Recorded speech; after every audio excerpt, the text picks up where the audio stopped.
I've got 40 bucks. I'm at the thrift store. Let's see if we can turn it into 300 in one day. The furniture selection at the store today was really bad, so I went on the Carrot Marketplace app, and very quickly I found this dresser for $40. There's a bunch of small dings and scratches, and the paint job on it is really bad, but I think that under all the paint, there could be a beautiful wooden dresser. All right, I just got back with the dresser, so the plan here is to scrape off the paint and sand the old finish to see what it looks like underneath. I'd like to restain at least part of the dresser, but it'll really depend on what it looks like under all this paint.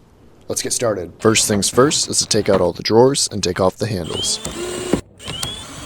Now it's time to remove all the paint. I apply a chemical stripper with a brush, and after about 15 minutes, I scrape it off.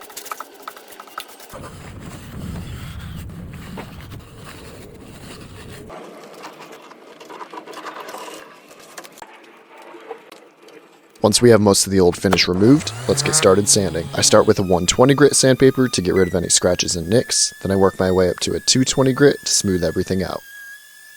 All right, I just got done sanding the top and it actually appears to be plastic laminate wood, unfortunately, but we do have some real wood like on the side here and on some other parts, so let's keep sanding and figure out what real wood we have. I use my circular sander on the flat surfaces, and then I use my smaller sander on the more detailed parts of the dresser.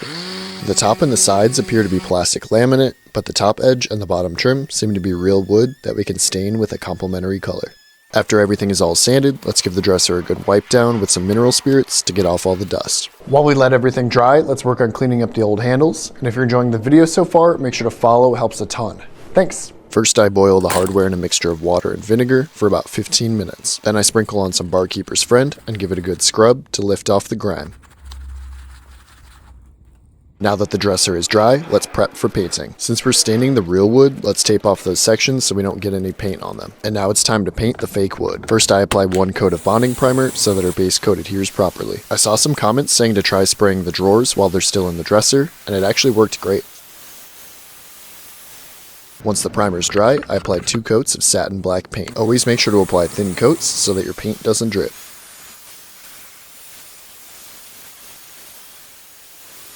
About an hour after my first coat of black, I apply another to cover up any missed spots and get a deeper overall black color. While we let that paint fully dry, let's work on staining the wood parts. First I remove the tape, then I apply a pre-stain so that our wood will absorb the stain more evenly. And after about 10 minutes, I apply a dark walnut stain, and 5 minutes later, I wipe off the excess. And while we let the stain dry, let's put the handles back on the drawers. Just a reminder, this is what the dresser looked like before and then after. I really like the color combo of the black paint and the dark walnut stain. I'm listing it on the Carrot Marketplace app for $3.50, and I think I'll be able to find a buyer pretty quickly. Follow and like this video so you don't miss next week's flip.